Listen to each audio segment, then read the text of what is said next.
Within the first 5 weeks of living here, I got on Kill Tony, and I did really well, and I got invited to Secret Show.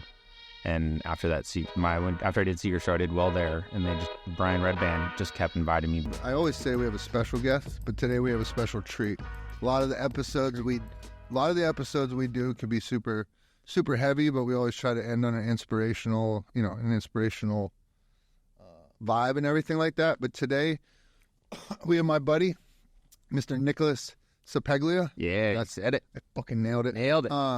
Comedian extraordinaire, also door guy at the Comedy Mothership in Austin, Texas. Yes, sir. I got a little bit of funny story how I came in contact with Nick. So a buddy of mine who was also the first episode of the I Am Redemption podcast, Lance, yeah. we were going to Gold's in Austin, and we started going to the one particular location.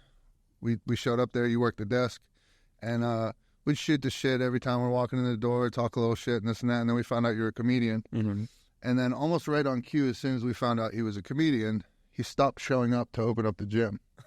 And so once or twice a week, there'd be 20 of us standing at the door waiting for Nick to come open the gym, and Nick wouldn't be there. And if it was anybody else, we would have been furious. Yeah. But because we knew you were a comic, yeah, we're like, oh, it's all good. He's a yeah. comedian. He just messaged me on social media. I'm like, I'm on my way. Right, and you always would be too. Yeah, I was like, I'm literally on my way. I'm sorry, a few minutes. I know I would be late, like at least by a couple minutes some days, but the only other time that was like really a problem because they didn't have like a zero.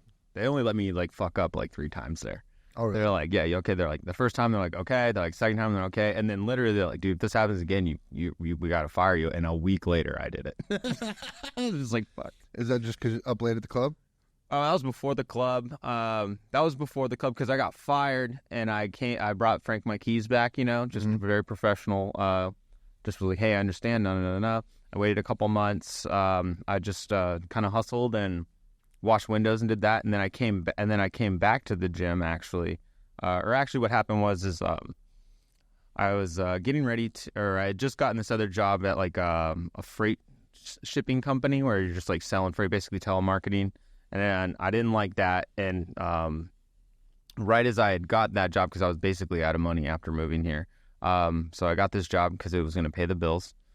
And at the exact same time I got this job, I got a message inviting me to come audition for the Mothership. And then so I was like, oh, hell yeah. I went, and then what they did is they invited 40 comics from the scene in Austin to come audition at one of the secret shows at Vulcan. Mm-hmm. And then it was 40 comics going back to back doing 3 minutes. No shit. And I think I was like 28 on the list. And so we all went and did that and had a good time. The set was good. And then so after that audition, I was like, I pretty much have this. And so I quit that other job, the full-time gig that was like, I had just finished training. I was only there for a month. It was just enough to pay my bills and have me a little extra. And I was like, all right, I'm about to get this job. And then like a week later on a Sunday, like everybody that got the job got emails saying like, hey, you got the job. We'd like to have you. I didn't get that email. Really? I didn't. So I was like, fuck, I just fucked myself, Right. So I was like, well, I'm definitely the only thing to do next is just continue pushing on and like continue doing comedy, but you got to pay your bills, so find another job. So I immediately just went back to Frank. I was like, hey, can you rehire me? And he's like, yeah, it's been long enough. It's like, cool. And so that's when I went back the next time, and that's when I wasn't opening. That's when I was kind of being like in the days, because they were like, you can come back, but we're not going to let you open it anymore. Right. And I was like, that makes sense. And then 2 weeks later, I found out that one of the people that got picked didn't take the job, and then they sent me the email, and I got in. So I was like, out of the 15, I was like number 16. And then you had to go back in and say, sorry, Frank, but I'm quitting. Frank was leaving. Frank was leaving. Frank actually left to rejoin the military, go back to the military. And then we had like another assistant manager there that was just kind of, she was like an assistant manager at the other one. And I think she was trying to like overcompensate a little, because she was just like, you're at a dress code. And I was like, I'm wearing gym clothes that are all black, and I just have an overcoat on that doesn't say Golds on it. And they're like, it has to be Golds. And I was like, well, give me a sweater. I'm not paying $60 for a sweater. I work here. Right. And then I was just like, you know what? I got this job. I don't need this anymore. Because I was going to try and do both for a while. And I was like, fuck that. Nah, fuck that. I was like, let's just go do comedy. So we were talking before, your journey started in California? Yeah, I'm from Fresno, California. Born and raised there. You said the major milestones in California went to school and sold drugs. Basically, I mean, my parents were divorced since before I can remember, so I just lived out of a backpack. But I just had two families, like mom and stepdad, dad and stepmom. Then they were together forever. Mom and stepmom, or dad and stepmom are still together, and mom's still alive. Dad's passed away. Stepdad's passed away. But yeah, so I mean, when I got out of college or got out of high school, I didn't really want to go to college. I went for like a semester and then like dicked off. Basically, just went enrolled and then failed out. I did the same. Yeah. And then I just started getting into like mushrooms and ecstasy and marijuana, and I just like started selling it because I had a friend that was doing it as well, where I would get mine from. He's like, well, instead of buying it from me, why don't I just give you this much? You sell it to your friends, and then you keep the profits or the rest. And I was like, that was perfect. So I did that for years. Like I would just go and basically my godbrother, he is my godbrother, but I was like, he would just like give. I remember one time I went over there to like buy a quarter, and he told me this, and he's like, "Here's a quarter pound. Just bring me $800 back." I was like, "Oh, okay, I could do that. Like that's easy." Because I mean, I was already buying a quarter to sell half of it to some of my friends anyway, and it just kind of got me into that. And then I was working full time at Wells Fargo, right out of high school. So I'd go and be a merchant teller during the day, and then get off work and just party and hang out with my friends. I was like one of the first friends to have my own apartment, you know. So it's like everyone would come over and. Right. It was just easy. I mean, it was nothing crazy, you know, but it was just all just smoking weed, selling weed, eating mushrooms, dropping acid. Living the life. Yeah, probably like 18 to like 26. So when did comedy come into your life, or when did you decide this is something I want to take a run at? Comedy came into my life right about 26. Like I was just getting ready to, or I hadn't started college yet, but I went to a friend's birthday, and there was like an open mic, and the people were doing comedy, and I'd never even seen that in my town because it's like Fresno has no comedy scene, has nothing. I was like, oh, this is cool. So I kind of talked to a few of them that first week, and then the next week I just went back and started hanging out with them more. And then one of the guys signed me up, and I was like, I was never been afraid of public speaking, but he signed me up, and I didn't have any jokes, so I just went up and told like internet jokes or jokes that I liked, and I got a couple laughs because I mean they're just shit jokes, but. Yeah. And so I just kept going back, and I went back for a couple months, and one of the newer bookers in town, like, or people just trying to start his own show, he asked me if I wanted to open up his show, and I said yeah, and I did it, and all I did was these dumb internet jokes, and I didn't have anything, and I was like, I didn't feel as good. And then one of my other buddies who's a comic was like, do you like doing this? And I was like, yeah. He's like, you want to do it for real? And I was like, yeah, maybe. He's like, well, just start writing. He's like, write your own jokes. Don't say any of the internet stuff anymore, because I'll never get you booked outside of like these little tiny open mic bar shows. So I stopped going for like 6 months, started writing, and then went back when I thought I had like 3 minutes, and it went well. And I didn't have any stage fright from it. I just had like an intellectual stage fright, I guess. I was like, man, I think what I think is funny, and some of it was good, and most of it wasn't, but the laughs that I got was enough to keep me hooked and just keep going at it. Right. And then I just started doing that for fun and then I got into school and started doing that. And I went to the junior college, and I was going to be a physical therapist. But at the same time, I'd been doing comedy for a couple of years and started getting noticed by people that were coming through town, and they'd invite me to go to like LA and or Ventura and do the clubs there. And so then right at that time when I was trying to transfer, they had just changed the physical therapy program from a bachelor's to a doctorate. And I was like, I'm not doing another 6 years in school. Right. So I had all the credits to just go into philosophy, to get a philosophy degree, like right into Fresno State. I just did that. Right. And I just went in and went to my classes, and there's like 30 kids in each class versus the 100 kids in everybody else's class. And it was fun. It was cool. Learned some good stuff, but I don't remember any of it. Right. So you got the piece of paper, and you said, comedy, this is what we're doing. Got the piece of paper. Went to yeah, because when I applied for it, like at the time, like Obama had changed the legal limit or like dependence from like 24 to 26, and so as soon as I hit 26, my parents couldn't claim me anymore. And technically, on paper, I was only making like, because it was like at the time I had like a little part-time gig, so on paper I was only made like $12,000 that year, so I was well under the poverty line. But I mean, I had a bunch of savings and stuff, and then I ended up going to school, and then I worked for my dad for I was going to work for my dad for a year outside of college, and then I was planning to move to LA to go do stand-up. Well, at the end of that year, COVID happened. And then COVID happened, and then I was just stuck in my house, just working full-time, and I had a little bit of savings, and I just stacked up some money, and I paid off my credit credit card debts. I refinanced my house, and then I got a renter, and then I just bounced out. Came out here. Let's go. Yeah. It seems like I was just talking about this with somebody, but it seems like anybody that's going to take this ulterior route to employment, like a comic or a podcaster, or even a musician or anything like that, there comes a point when you have to make that leap of faith. Like, I'm all in on this. Like, the day, I mean, you hear about them.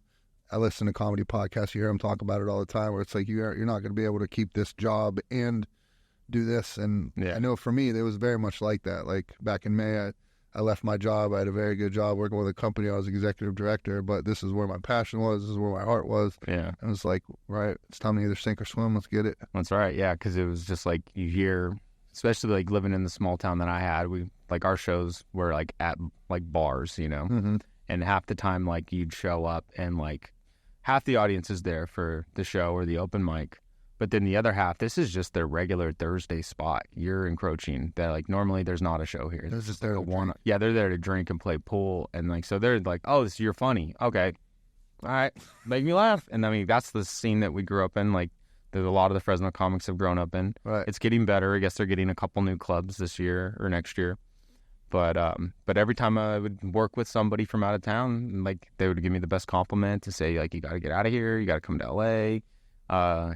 Just get out of here. And eventually it was just like, if I don't go and try it for a year, at least somewhere else, like I'm going to be one of those guys who dies like 20 miles away from where they were born and heads and never left. You know?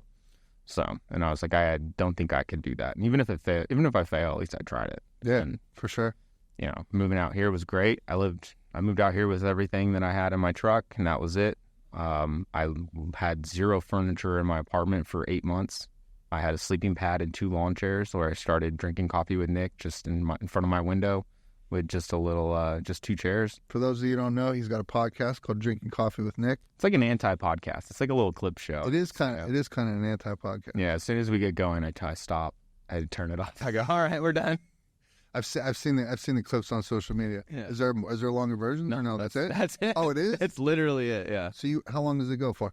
Like on average? Anywhere from 30 to the longest one I've done is like 8 minutes. But the shortest one's like 30 seconds.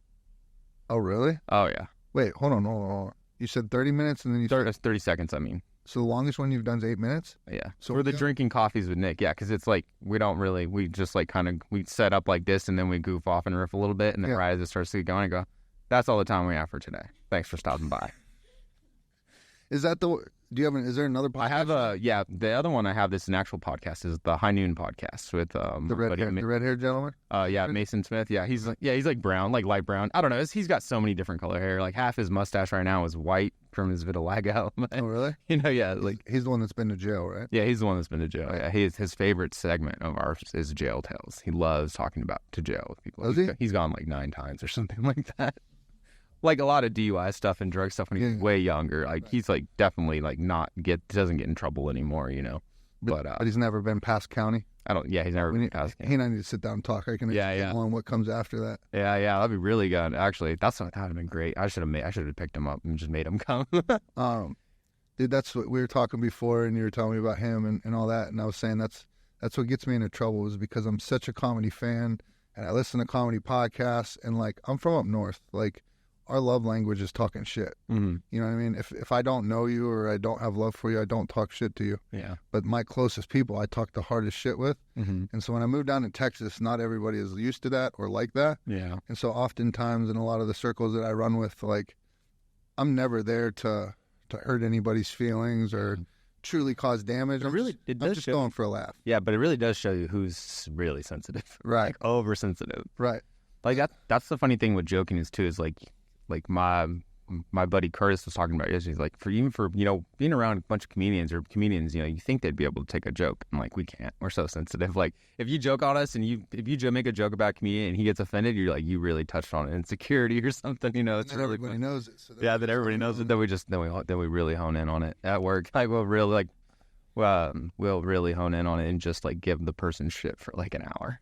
I'm trying to think of what I was just watching, but they were saying it might have been Bill Burr talking about Patrice's his skill level of being able to find that one thing that fucks with you and just like rip you apart with it. Yeah, Patrice is great. I loved Elephant in the Room was a great special.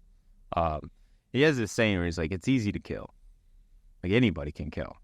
But go up there and talk about shit that people make people laugh about subjects that they don't want to talk about. Right. You know, and he was the king of that. Where do you, in your whole journey, where do you draw your inspiration from comedian-wise? I don't know, like I grew up watching like Comedy Central Presents, you know, as a kid. So I mean, like I remember seeing like Nick Swartzen's like first Comedy Central Presents. That was really funny. But I really was attracted to like the Mitch Hedbergs and the Jesselnicks and the Stephen Wrights for like the joking ability.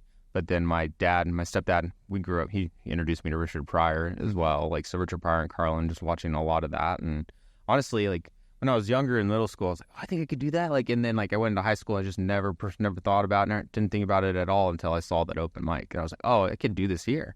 Yeah. Like, you know, I won't have to leave to do this, you know? Right. And, yeah, it's just, and now it's just, you get inspiration from everywhere. There's so many people coming out that are good. Like, just the people I work with alone, like they're like a great source of inspiration, because it's like you might be going up on stage and not feeling good about, like, you might just have like a set or just have some jokes, but you don't have anything new that you're excited to try. And then you go up and watch like a friend of yours go up and then just try something. If it bombs or it does really well, either way, you're just like, oh, fuck. And then there's like even just hearing someone say a word like randomly can like just trigger something and be like, oh shit, I gotta write this down really quick. You know? Right. I need to get better about sitting down and writing. Like, I have a really bad discipline about that. Like, I don't sit down and write. Comedians aren't generally known for their discipline, right? No, but I mean, a lot of them do write. A lot of them are pretty good about disciplining and writing, because it's what we're passionate about. But a lot of the stuff I think is just like, it'll just come to me and I'll write something down, and then I'll like sit down later and like kind of elaborate, or I'm standing at work and I'll look at it on my phone and I'm just trying to think, or I'll ask other comics like, hey, I have this idea, and they'll maybe throw back another angle at it, or look at it from this perspective. And because that's all it is like you find one funny thing and then basically just reverse engineer, like, why is this funny? How is this funny? Who is this funny to? And like you can come up with a bunch of different stuff. Right. You were telling me before we started the podcast, the plan for you, your parents had, was to take over the family business. Mm-hmm. And then you said, no, comedy's the way I'm going. What was that conversation like with the family? Well, it was cool. I mean, my dad and this is my dad's side of the family, like that has the business, and he was always very supportive of anything I did. He just wanted me to, because they were all around. They saw me just working full time, and like my parents knew I was selling weed and stuff like that. I mean, my parents smoke weed and stuff like that. I'd bring stuff over to him, like, Dad, I got this cool stuff, like, check it out, you know. So they knew what I was doing, but it kind of just seemed like I was like aimless in Fresno, mm-hmm. where I was at. Yeah. And you know, the taking over the business would have just been a nice, fast, easy way to be comfortable in life. Mm-hmm. But I don't want to go to work 40 hours a week thinking about auto glass. Like, right. I don't give a shit about that. It's not your passion. Yeah, I don't care. Like, and then you have to work on people's cars, and people are assholes about their cars. Yeah. Like, even people that shouldn't be assholes about their cars are assholes about their car. I'm like, dude, this is a 93 Camry. Like, get off. It's not even nice. Right. You know, but, so when I told him, I was like, I think I'm going to move, you know, because I had a general sense of depression there, like when I was there. Just bummed. I was like, nothing's going on. The only thing that brought me joy was going and doing comedy. Like, I'd get off work and I'd drive an hour and a half just to go do 5 to 7 minutes in Bakersfield, or get off work at 5 on a Wednesday, drive 3 hours to LA, do 10-minute spot there, drive back, get home at 2, 3 in the morning, and get up and go to work or school at 8 a.m., you know? Right. And I was doing that for years. Like, that was my routine. But it wasn't really going anywhere. You'd go there for gas money, you know? Yeah. And it's a Wednesday show. It's not like anybody's there to see it, or so. Right. How do you feel about like our country's current climate as far as like comedy goes, with people getting offended or everything? Because what I've noticed in like probably at least the past 2 years, is like a lot of the specials I watch, the comedians are explaining, you know what I mean? Like, yeah. I remember watching Kevin Hart's thing, and like Matt Rife's special, and it's like they all have to preface it with, these are jokes, like, don't get offended and all that stuff. Like, what is it like for a comedian trying to be funny? And in my opinion, the funniest stuff is the most controversial stuff, stuff you're not supposed to say. No, yeah, it can be. And it's all about your perspective, I guess, on like how you make it funny, you know? Like, I mean, like even with even if it's something that's not edgy, Jim Gaffigan has a really funny line where he's like, when you go out to take the family on vacation, you set up and you're going to take the whole family on a road trip and you pack all the bags in the car, you get all the kids in the car, and then you put the wife in the car and you close the door and you walk from the passenger side to the driver's side. That's my vacation. Like that's just a funny perspective on something that's really cute and innocent. And then, you could say something like, and then it's just like, how do you make something like, I'll use one of mine, for example. It's like rape's never funny at all, but I mean, it's a trigger word, like I have a joke where this woman comes up and just tells me she doesn't like my mustache because I look like a rapist. And I say, you look like a victim.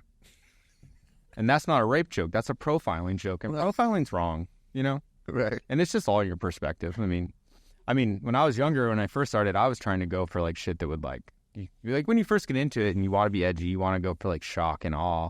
And then you're like, I got to make the most fucked up thing funny. Right. And then half the time you don't do it. And sometimes you do get a gem, but I mean but then it's also like, that doesn't relate to everybody. That kind of puts you in a niche. And like my humor is dark. It's like a mixture of dark and silly, and that's just because of the way I was raised. Like my stepdad he worked for the city. He was a biker.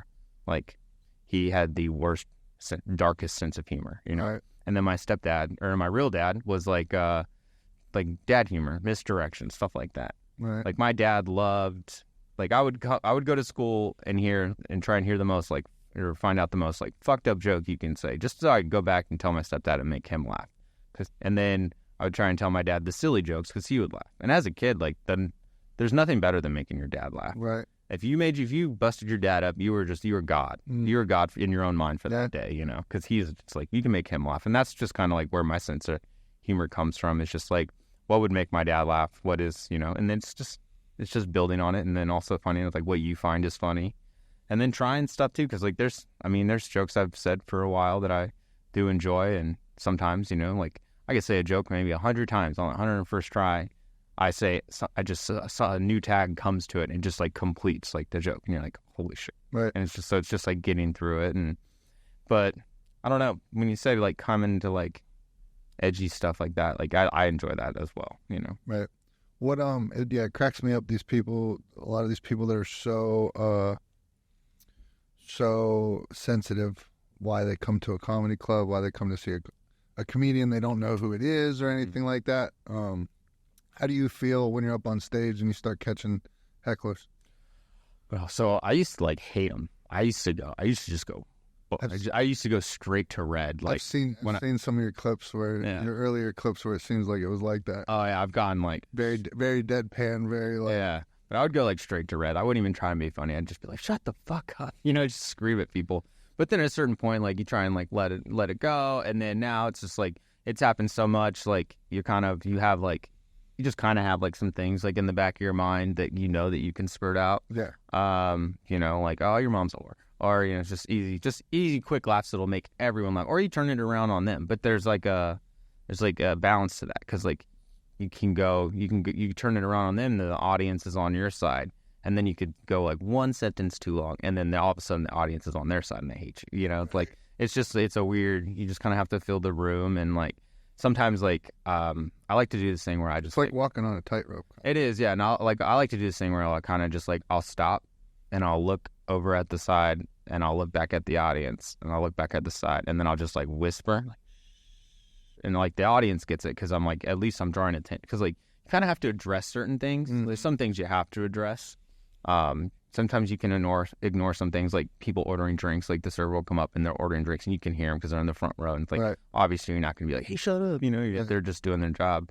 But then you got like a lady that's just like, like every time you say a joke, she laughs and then looks to her partner and just like, oh my God, that's so funny. It reminds me of that time that Chris did this and da da da da da da. But doesn't stop and just like keeps going, and like you can't get through. And then you have to like tell them. But like at the mothership, it's nice because our security's pretty strict about it. Yeah, they don't put up with it. They're all a bunch of jiu-jitsu dudes, and and it's a couple MMA fighters. Just a bunch of fucking assassins. Yeah, dude, it's pretty cool. I would, it seems most comedians are skilled in the art of shit talk. Yeah. So I would think, and I don't know what it's like, but I would think standing on stage, somebody who's not well versed in shit talk, yeah, and you want to make the drastic mistake of yelling out some shit to a comedian, like if it was me, I just picture like if somebody just like soft pitch you a softball, and you're like, oh, sometimes here. Sometimes, but sometimes you're also like, you're telling your jokes, but you're also thinking of where you're going to transit. You're just thinking of like transitions of what jokes you're going to bring up next. Because like you can go up there with a plan of like, I'm going to say all of these jokes. But then sometimes you just get up there and like you start going and you like kind of get in the mood and you're having a good time. And then just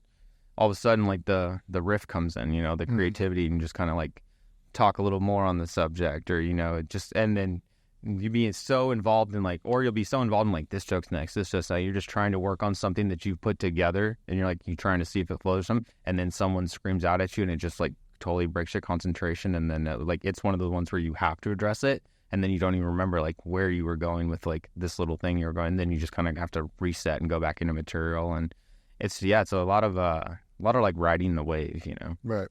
What is the wildest thing you've seen in a comedy club? In a comedy club? I mean, working at the club is fun. I mean, they're, like I said, they're very strict, but then every once in a while you just get like some people that are just don't know how to act in public, never been in public before, and it's really fun to watch the security guys just pick them up, like full men, like 4 security to just grab each limb and just pick a dude up and carry him down the stairs and walk him outside.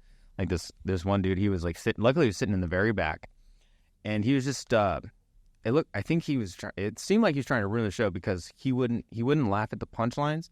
They'd be in the middle of setting something up and he'd go, oh, ha, ha, ha, ha, ha, and like slam and hit the thing. And like, he was like, just like completely inappropriate, like not even remotely near the wave, of laughter. And they're like, oh, sir, and the one security guys was like, oh, sir, we're going to have to ask you to leave. You're being a disturbance. And he's like, he grabbed the thing. He's like, I'm not.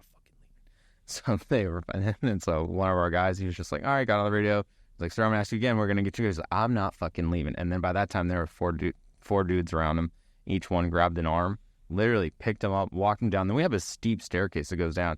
And then they like set him down at the top, and they were like, you're going to walk down? He's like, I'm not going anywhere. He's like, you're not making me leave. This is how fashion started. And they just picked him up, walked him out, and then walked him through the lobby in front of people. And it's like, when someone's committed to something like that, and then they know they're wrong. Yeah. You're just like being carried out, like grown man, just looking everybody everyone's looking him in the eyes. He's looking straight. Like it was probably the funniest thing, because he was just like, everyone's laughing. It's like, dude, he did that to himself, Right. And just that was the first time I've seen like all the security guards pick up a person. And just pick them up. Like normally they're like, come on, just and we have APD officers there too, just because it's Rogan's club and we get a lot of weirdos and stuff. And so they're always there, and they'll always be there to like back us up or something. Normally when people see the cop behind the security guard, they're like fine, like, well, okay, we'll leave, Right. But this dude wasn't having it, and the dude was like 5'5", glasses, 130 pounds, like just a little nerd, dude, really? Like just obnoxious. And yeah, we see some pretty. I mean, it's pretty fun working there. Like, dude, it has. Yeah, you have to come by and check out a show. I'll get you some tickets. Dude, I'd love. My wife was gonna get me some tickets. I don't know whatever happened to that. Well, not easy to get. It's not. They're really not easy to get. I mean, it's the spot right now. Yeah. Everybody likes it. And I go to bed at fucking 6:30 p.m. So that's true. Yeah, you'd have to stay out late, because the earliest shows we have are 7. I got to drink 3 cups of coffee and 2 energy drinks to make it. Yeah. Just wait and drink the coffee there. It'll be your 2-drink minimum. Well, there we go. Yeah. On nights where I stay up and watch UFC fights and shit and stay up till midnight, it takes me 3 days to get like back to normal. Oh, yeah. I'm like so routine with my schedule, sleep, gym, all that. Dude, what is it like? You're basically at the biggest, greatest comedy club in the world right now. Mm-hmm. Like iron sharpens iron. What is it like to be working there and to see the biggest, best comics in the world coming through there? I mean, it's a lot of fun. I was just having this conversation yesterday. I was just feeling a little bummed about it, because it's just like, just had my own little feels, I guess, yesterday. But I was like, it's really cool to be around so much talent, but I've never felt more invisible. Right. I mean, I'm watching all my friends do great things. Like, they're getting killer spots, and I know there's just not enough spots to go around. Like, and we are happy for each other, but there is that little bit of like, everybody wants it to be them, you know. But it's more so of a, like, every time that one of us gets something good, we're always like, we're up, that's our thing that we do. Because we all do support each other a lot, like if someone like, we're like, we have a massive group chat with everyone that works there, and it's like, hey guys, this came up like last minute. I get to open for this person. I need someone to cover my shift. Everyone's like, oh fuck yeah, I got you. Don't worry, go do it. That's and then, everyone's really helpful. If you have a question like, hey, can I run a joke by you? Can I run a premise? And so, yeah, we all support each other a lot. And a lot of the door guys run their own shows too outside the club. And so, like, they book us and they're like still active in the community. Mm-hmm. It is a little harder. I do feel isolated a little there too. Sometimes because I do work there, 4, 5, 6 days a week there. Just because right now it's the only thing I'm doing. And so I don't get to go out and like be in the scene, which I do miss that a lot because I do have a lot of friends because it's very like gatekeepery almost, it's just like, it's just a very tight, secure place right now just because of how new it is, right. The hype. So when somebody gets on at a club like that or the, Laugh Factory or that's the big one in New York, or the Cellar. The Cellar, yeah. I've never been there. I've never been to New York. The Cellar's like the store, the Cellar, the main ones. When you get on at a club like that, are those... Like, is there going to be a day where you're like, hey, I'm leaving and I'm going to go hit the road for a while? Or no, eventually, like, that's the goal. Like, granted, I'm working on my stand-up, trying to get better, but also, the more, like, I put out these videos and do the podcast and because, all that stuff is just necessity now to, like, try and, build a fan base and get people to know who you are, to want to come and support and buy tickets. And so eventually, I do want to go touring. But I want to be realistic about it. I'm not going to like go set up a tour though. Well, not touring like that, or maybe I'm misunderstanding what they talk about when I hear it on the podcast. Like when they, obviously if you're a headliner, it would be easy for you to working the road. That's basically just doing touring or, going from city to city, doing spots in clubs and stuff like that, and there are ways to do it. If you don't have a fan base, you try and just like send in videos to clubs or send them up on their off days and be like, you got a Wednesday. I could come to. With social media and stuff like that, it's not as predominant as it used to be then, I guess. No, it's more predominant now, I would say, for selling like tickets and stuff. Because like you could go and take the time and call clubs and be like, hey, do you got any empty days this week? I'd come do, and they'll like paper the room, or they'll basically hand out free tickets. But that you never know at that. You can go do a papered room and like you walk in there to do your spot and the paper room doesn't know who you are. They don't they don't have the same sense of humor you do. You go up there and bomb for 20, 30 minutes, and right. Just eat shit. Like, it's just never fun. Right. But I just feel like I need to still work on just the craft and getting just more stuff coming out. And eventually I would like to go on the road. And like, if somebody asked me to go open for them, that's kind of like the next kind of step that I think would be like the next move right now that's feasible. Right. Without blowing up, It's cool I love now, today's day and age with podcasts and everything, it's opened up the curtain a little bit to see what it's like to be a comedian and I think that's the biggest draw I have towards it is seeing the camaraderie you guys have. Mm-hmm. Like you're talking about, just me being in the military. I think that's one thing I miss in life is that camaraderie of so many people in such a tight-knit group. You know what I mean? Like I got a couple homeboys that talk shit and stuff like that, but nothing like that. So that would be awesome. But and apparently it's not like that everywhere though. Like that's the thing that everyone really likes about the Austin scene is everyone's really just like, we all know that there's enough for everybody to eat, Right. As opposed to like, in LA is very cut, from what I hear, is very cutthroat the way they used to describe it. Because it's not only, you don't just have people going up there to do comedy to want to be a comedian. It's LA. You have people going and doing comedy because they want to be an actor, or they're a writer, but they're doing comedy because it's a fast track to attention, or, and so you get a lot of stuff like that, or, you get a famous person that gets canceled, and so they just start doing comedy, right? Which is just using their fame name, but it's just like garbage, Yeah. It doesn't ever seem to end well. Yeah. When they do that. Things like that. So it's, and then like you just hear on the podcast, other comics talking about when they come visit, and they're just like, dude, they're talking about our camaraderie because like we do for the most part all really love each other at the club, and we don't always get along, but that's everything, Yeah. You got to be good enough friends to be able to tell people when they're fucking up. Dude, same shit in the military. Yeah. I love everybody, but I'm not gonna like everybody. There might be times we're ready to fucking kill each other, but that's my brother nonetheless. Yeah. Or sister. Yeah, we got a very good brethren attitude there. Yeah. Jason, what's your technical term? Videographer, producer? What are you? It's his thing is a videographer, but yeah, I produce videos and stuff. Okay, a producer. He's a huge comedy fan too. Jason, do you have any questions for our boy Nicholas? Right? What's up, Jason? I just got into I'm a big defender of comics because I love comedy. I always have. I used to go to Laugh Factory when I was in LA. I used to live in LA for a couple of years. I would go to Laugh Factory on random nights. On random nights, I got to see Louis. I got to see Dane right in there one time. It was really cool seeing just having people come in and out like on random Wednesdays over there. But I was just on TikTok defending a comic. It was on that Don't Tell Me comedy. Don't tell comedy. Yeah. And there was a comedian who was setting up a joke, and he talked to somebody in the audience, right by the stage. It was like, he was making a joke, and he said, I don't want to make it weird, but are you gay or straight or whatever? And then the guy didn't he didn't really hear him. He made a joke about him not understanding that he was talking to him. It was because he turned around. And then he went off kind of on a tangent and never really got to the joke.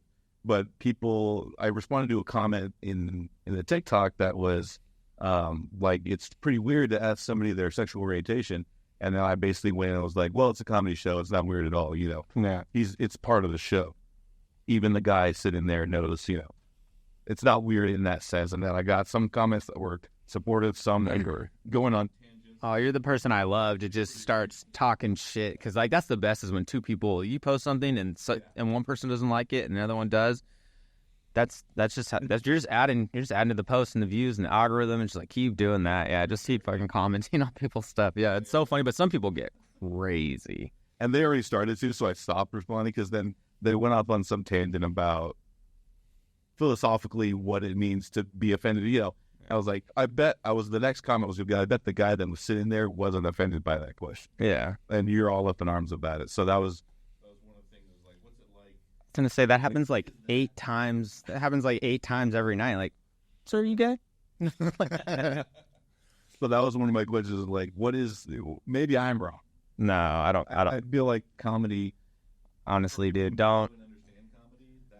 I feel like you could just do what they do. Post whatever comment you're going to make. Don't even read the responses. Just keep commenting back. I don't care. I mean, people are going to get offended over the dumbest shit. And people are, just not going to like stuff, We had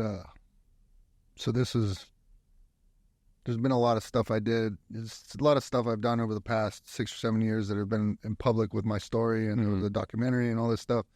But never a lot of social media stuff. I've never been big with social media. I'm never going to be the guy that's doing a fucking going live or any of that stuff. And so we had a guest on here, and she's huge on TikTok. Mm-hmm. And we posted a video of her, and she's a content creator. Mm-hmm. So we open up the podcast, and dude, she's from New York. She talks crazy amounts of shit just like I do, and that's our rapport. Mm-hmm. And we open it up, and I introduce her and say she's a content creator, or she said that, and just real quick, I was like, OnlyFans, right? I'm very good friends with her husband. Yeah. She's a beautiful girl. So I was like, OnlyFans, right?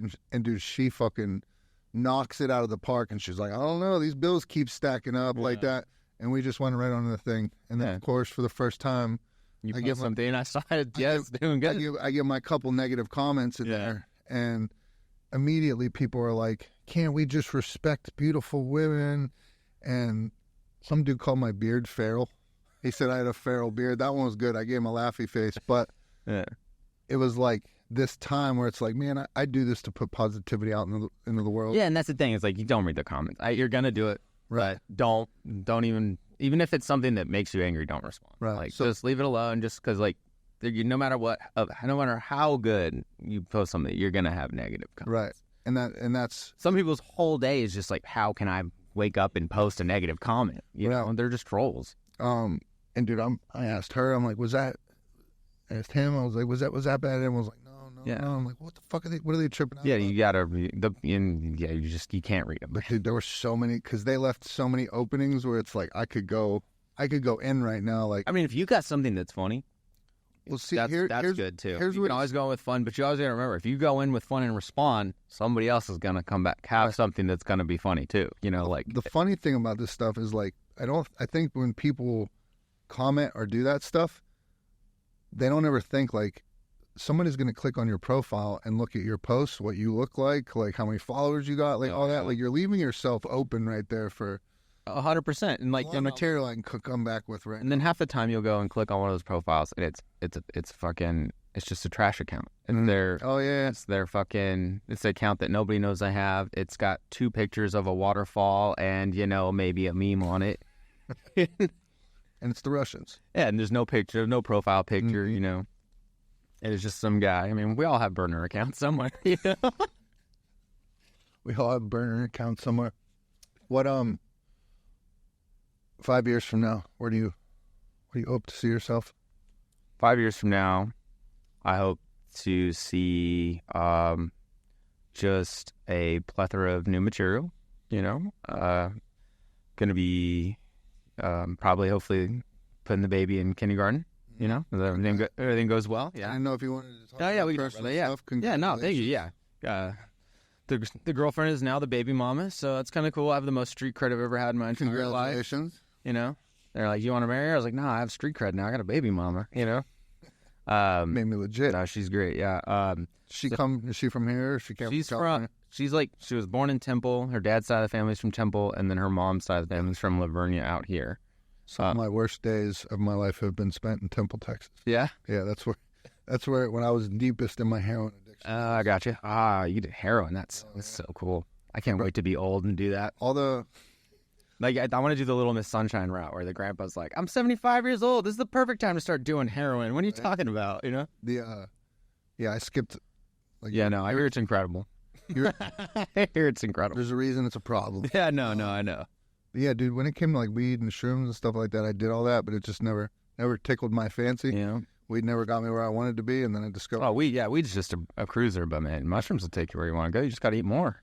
I mean, I think, I'm a very different person now than I was then. Yes. Then I wanted to be fucked up. Yeah. I wanted to be knotted out, fucking, Let time just fly by. Yeah. And so once I found out I could put shit up my nose, and then I discovered a needle, it was a problem. I just don't think I could appreciate the psychedelic or weed and stuff back then for what it was, because I just wanted to be fucked up. Yeah. I tell people all the time it was as normal. There's something different in my brain from most people.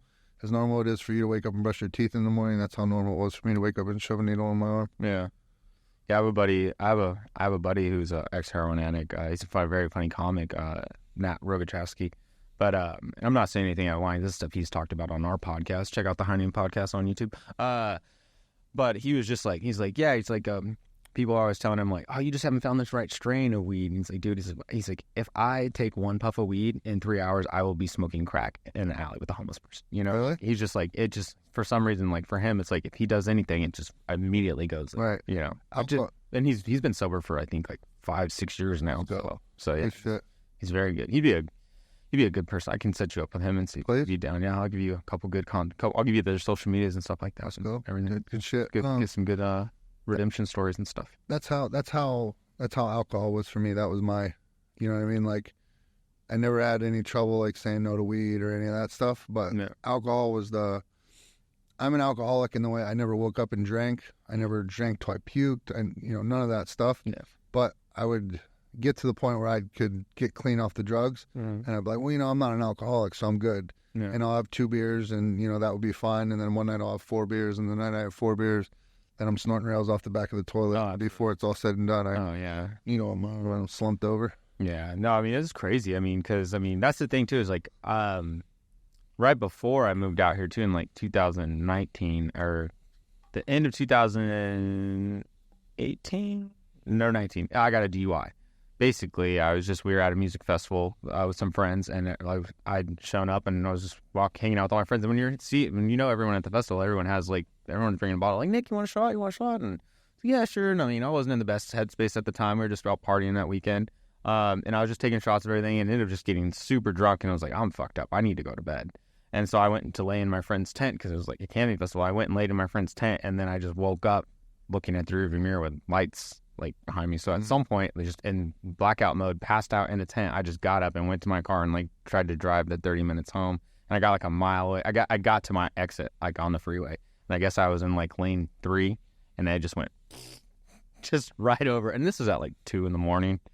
And then the cops pulled me over, and they're like, "You've been drinking?" And I'm just shit faced. I'm like, "No, not at all." Like, "I think you've been drinking." I was like, "Yeah, you're right." And then they gave me a ticket. They towed my truck, and they let my little brother show up and pick me up. Yeah. Is this California? Mm-hmm.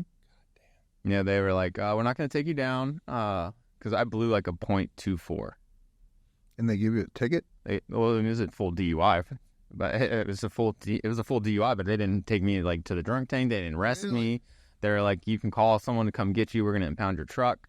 So I called my little brother. Him and his wife came and got me. His wife was driving. My little brother gets out of the car shit-faced drunk from the bar that they were just at. No shit. And she's sober. She wasn't drinking, but he gets out stumbling. He's like, hey, they're like, here's your, and they just they just gave a drunk guy to another drunk guy. And then the next day I had to get up and call Dad and be like, yeah, I got a DUI last night and they impounded the work truck. So I was like, whoopsie. He was pretty pissed about that. No bet. Yeah.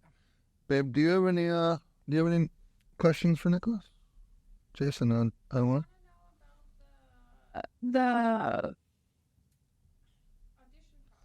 Oh, okay. So like I was kind of telling you this bit earlier, like when I first moved to Austin, the thing to do was really much just go to Kill Tony and then hopefully get on Secret Show. Because like everybody was living here at the time, but the club wasn't open yet. It was in the process. So Vulcan was doing the Secret Show and Kill Tony's, and that was pretty much like the spot.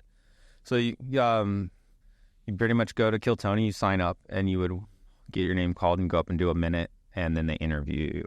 And I got lucky, and like within the first 5 weeks of living here, I got on Kill Tony, and I did really well, and I got invited to Secret Show.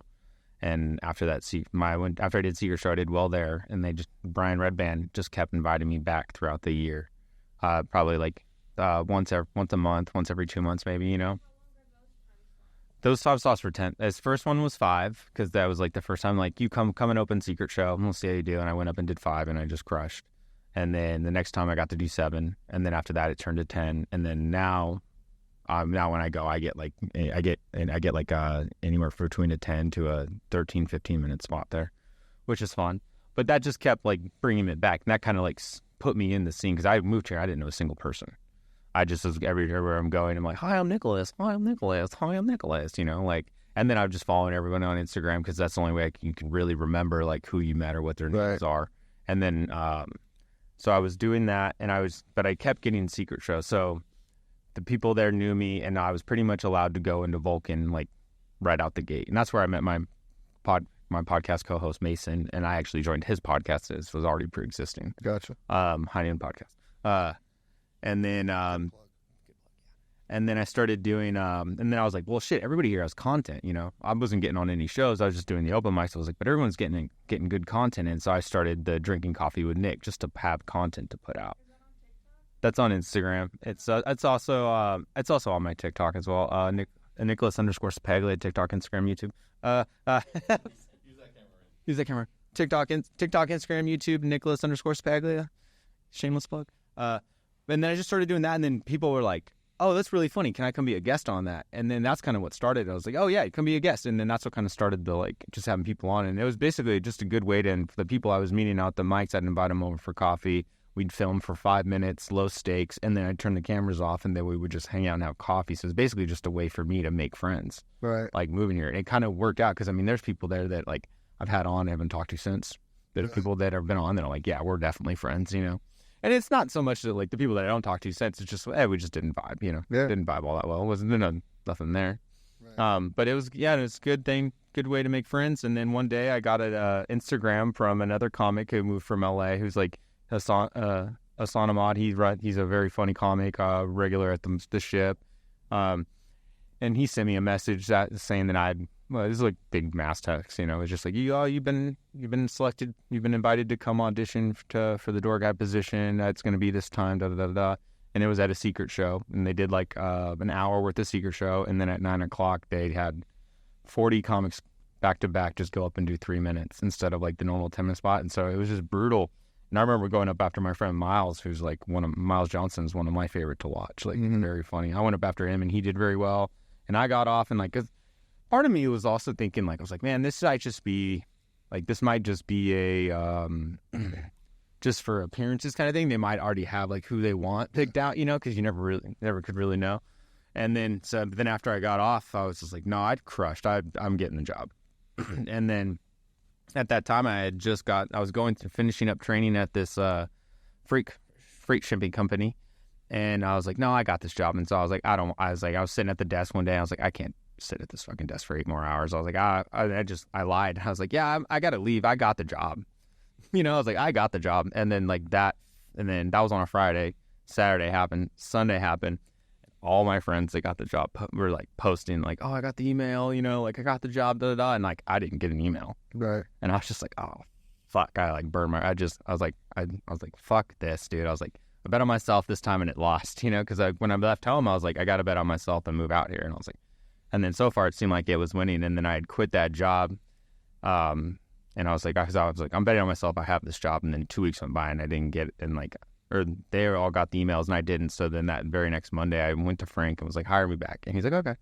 And then 2 weeks later after that, they hit someone didn't take the job. And then I got the email and I came in and then I started on actual day one, training with everyone.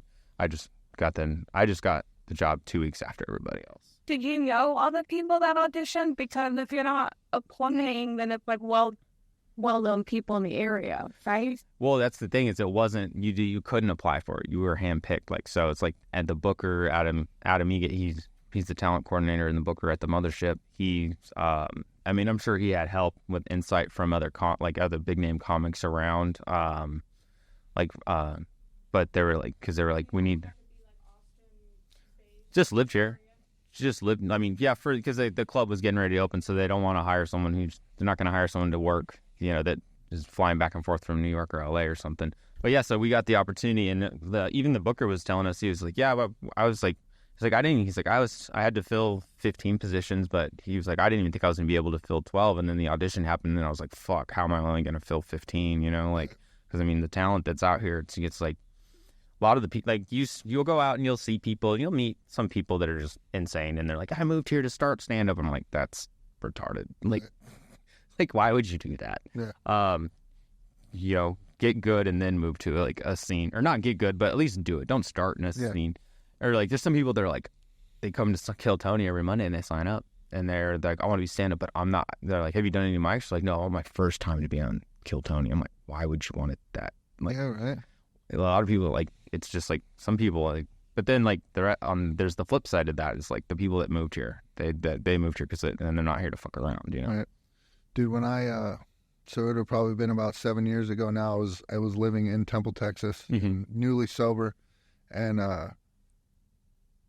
never really had fucked with podcasts or anything. And so you had mentioned Hinchcliffe and Red Band earlier. And so that's when I first discovered Rogan's podcast. And so I started listening to that. And that's where I learned who Red Band is and Hinchcliffe was. Shout out to them, being from Ohio. I'm from Youngstown as well. Yeah. And so that's what hooked me on and got me to start listening. And then, dude, at this point, you have to understand, I'm bottom of the barrel, just got out of prison, fucking junkie. Yeah. Couple days sober, if that. And so I started listening to the podcast, and I don't know, do you listen to Rogan?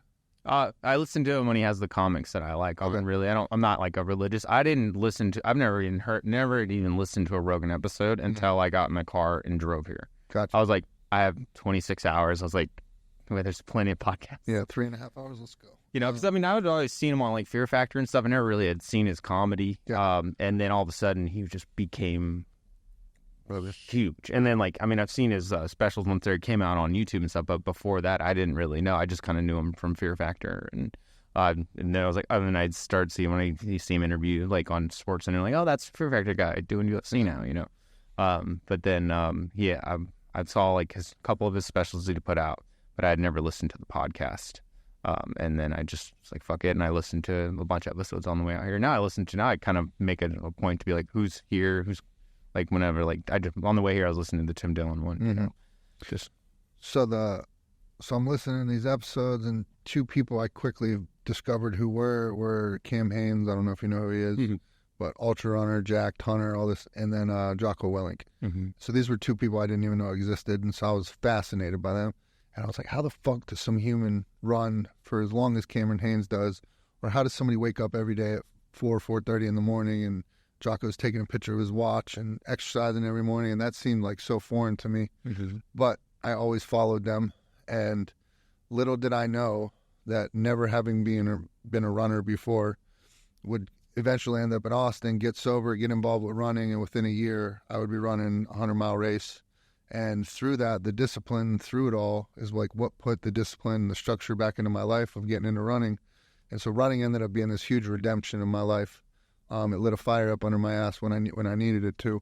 And so then I start waking up earlier, and my life continues to change. And so I get to this point where then I look back and realize, like, now I wake up every day at 2:30 in the morning. I'm at the gym before it even opens. I'll be out in the parking lot doing cardio and all that. And it's so crazy to look back and think about the junkie 7 years ago that's laying in bed, listening to a Joe Rogan podcast, looking at people that I think are so far on another spectrum of the universe, you know what I mean? And then now to have done similar things, or if not done more than that, it's like, it's fucking life-changing, and it's crazy. Yeah, it's good. I mean, the inspiration that comes from, like, inspiration comes from the, like, craziest or most minute things, you know? It's like, who knows where it could have gone if you didn't put on that Rogan podcast, when you put on, like, a completely different podcast where you wouldn't have gotten to running. Maybe you put on, like, a science podcast, and you're like, you know what, I want to be a biologist or something, you know? Maybe I put on Drinking Coffee with Nick. Yeah, and then you're like, you know what, I just want to be an asshole to my guests for no reason, like...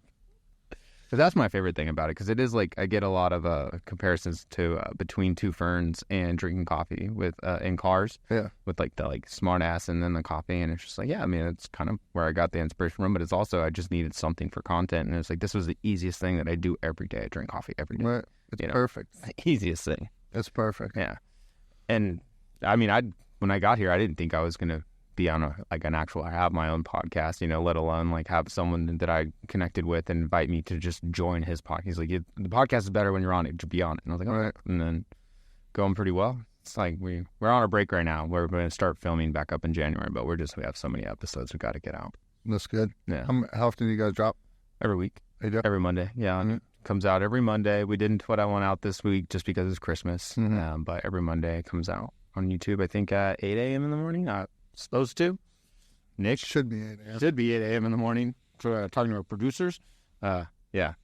Well, dude, it's been awesome. Just a little time I've known you. I mean, it's been a year, but it's been awesome to watch you go from Golds to the mothership and following you on Instagram and everything. Yep, going from door guy at Golds to door guy at the mothership. It's fucking coming up. Just coming up, dude. That is a come up, though. Yeah, it's been a crazy, wild year. Just so many different changes, and I'm looking forward to it. Good shit. Do you have anything? Yeah. Oh yeah. Yeah. I mean, my workout regimen's way less now just because of the sleep schedule.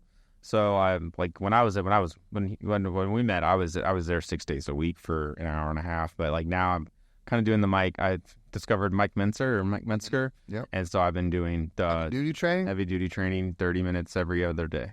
Okay. To just go every other day. So I go 3 days a week, 1 week, and 4 days a week the other day. Good shit. And it's been most of the times I walk to the one. It's like a 15-minute walk to the one that the Golds that I live closest to.